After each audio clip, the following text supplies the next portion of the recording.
അമ്മയ്ക്ക് എന്തെങ്കിലും ചെയ്യേണ്ടി വന്നാൽ എന്റെ മക്കളെ കൊണ്ടൊന്ന് നോക്കാം. അല്ലാതെ അമ്മയ്ക്ക് എന്റെ മക്കളെ ഇട്ടിട്ട് ഒന്നും ചെയ്യാതെ പറ്റത്തില്ല. നിങ്ങൾക്ക് അറിയില്ല നോക്കാൻ പാടില്ലേ കുഞ്ഞുങ്ങളുടെ അവസ്ഥ. അസ്സലാമലൈക്കും. എന്റെ പേര് റജീന. ഇതെന്റെ മക്കളാണ്. എന്റെ മക്കളെയും നിരന്തരം എല്ലാവർക്കും അറിയാവുന്നതാണ്. ഞങ്ങൾ സോഷ്യൽ മീഡിയയിൽ കുറെ നാളുകളായിട്ടുള്ളതാണ്.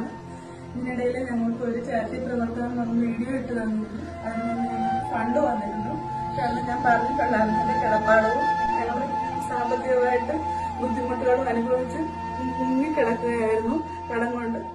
ആ ഫണ്ടെല്ലാം കടക്കാർ കൊണ്ടുപോവുകയും ഞങ്ങളുടെ വീട് തിരിച്ചെടുക്കുകയും ചെയ്തു.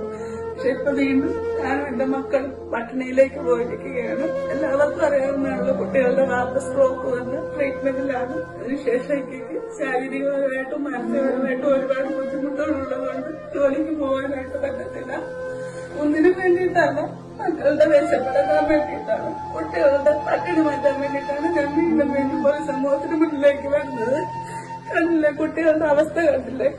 കാലാകാലത്തോളം നിങ്ങൾക്ക് ജീവിതകാലം മുഴുവൻ ട്രീറ്റ്മെന്റ് ഉള്ളതാണ്. ഇഷ്ടം മക്കൾക്ക് ഒരു പ്രോട്ടീൻ പൗഡർ കൊടുക്കുന്നുണ്ട്.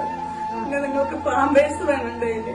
ആ പ്രോട്ടീൻ പൗഡറും നിങ്ങളുടെ ഫിസിയോതെറാപ്പിയും ചെലവുകളും ഹസ്ബൻഡിന്റെ മരുന്നും എല്ലാം കൂടെ ഒരു മാസത്തില് 60,000 രൂപയ്ക്ക് മുകളിൽ പോകും. ഞങ്ങൾക്കൊരു ജീവിത വരുമാന മാർഗം പോലും ഇല്ല. എന്നെ കൊണ്ട് ആ തുക കണ്ടെത്താനും കഴിയുന്നില്ല.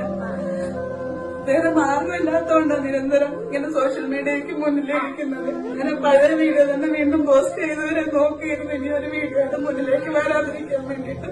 പക്ഷെ പണ്ടൊന്നും വന്നിട്ടില്ല. 1 രൂപ പോലും അങ്ങനെ വരുന്നില്ലായിരുന്നു. അതുകൊണ്ടാണ് ഞാനിപ്പോ എന്റെ ഗതികേട് കൊണ്ടായി മക്കളെ ഓർത്തിട്ട് മക്കളെ ഞാനിങ്ങനെ ഇരിക്കുന്നത്. കുഞ്ഞുങ്ങളുടെ വിശപ്പടക്കാൻ വേണ്ടിയിട്ട് എനിക്ക് നിങ്ങൾ ഉപേക്ഷിച്ച് കളയാൻ പറ്റും.